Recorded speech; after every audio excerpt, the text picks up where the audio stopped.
आज हमारी society development के पीछे मेन और वुमेन दोनों का बहुत बड़ा योगदान है और ये आज से नहीं हजारों सालों से चला आ रहा है।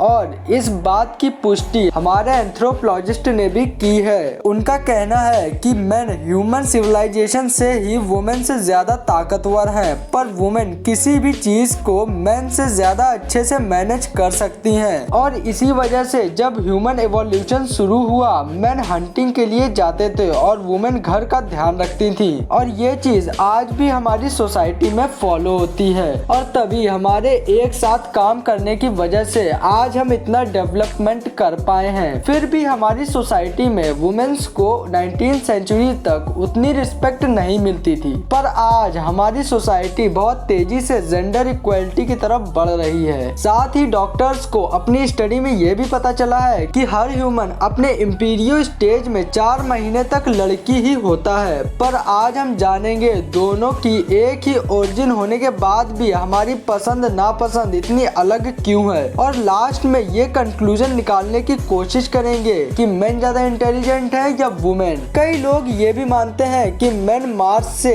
और वुमेन वीनस से हैं। तो वो जब अर्थ पे आए तो यहाँ के एनवायरनमेंट की वजह से उनकी याददाश्त चली गई और उन्हें अब अपने पास्ट के बारे में कुछ भी याद नहीं। तो यहाँ के एनवायरनमेंट की वजह से उनकी याददाश्त चली गई और उन्हें अब अपने पास्ट के बारे में कुछ याद नहीं है। और उनका ये भी कहना है कि आज हमारी पसंद नापसंद इसलिए इतनी अलग है, पर अगर इसे हम साइंटिफिकली वे में देखें तो ये बिल्कुल पॉसिबल नहीं लगता है। और आपको ये तो पता ही होगा कि हम दोनों के एंसेस्टर्स एक ही हैं, जो होमो इरेक्टस हैं और उनका जन्म अर्थ में ही हुआ था। तो हम इस चीज को ये कंक्लूड कर सकते हैं कि ये बात तो बिल्कुल झूठ है, पर हमारी बीच की डिसिमिलरिटीज का रीजन हमारे ब्रेन का डिफरेंस हो सकता है। क्योंकि एक नॉर्मल मेल का ब्रेन किसी एक वुमेन के ब्रेन से 8% से 13% ज्यादा बड़ा होता है। पर इसका ये मतलब बिल्कुल भी नहीं कि मेल वुमेन से ज्यादा बुद्धिमान है, क्योंकि हमारी ब्रेन का साइज बॉडी वेट पर डिपेंड करता है। और इसका सबसे बड़ा एग्जांपल एक व्हेल और एलिफेंट है, क्योंकि इतनी बड़ी बॉडी साइज की वजह से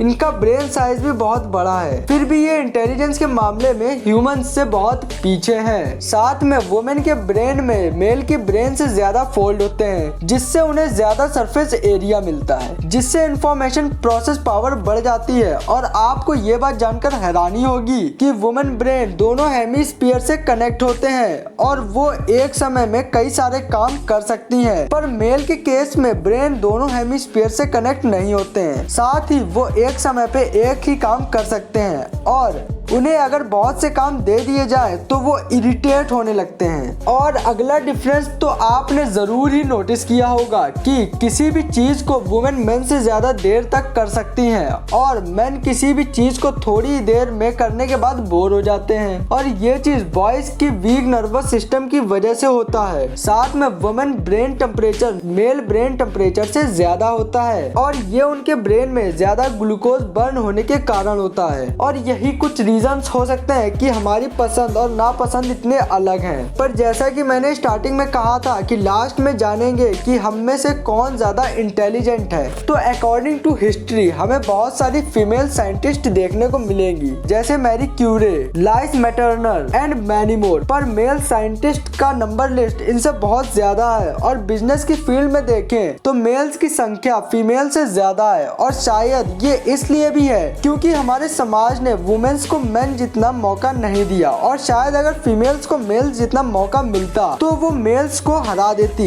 इसलिए मेरे अकॉर्डिंग फीमेल्स ज्यादा इंटेलिजेंट होती हैं। इस बारे में आपकी क्या राय है कमेंट सेक्शन में बताइए। वीडियो को लाइक और शेयर जरूर करना, चैनल को सब्सक्राइब करके बेल आइकन को ऑन कर देना। मिलते हैं अगले ही ऐसे इंटरेस्टिंग वीडियो में, तब तक के लिए गुड बाय।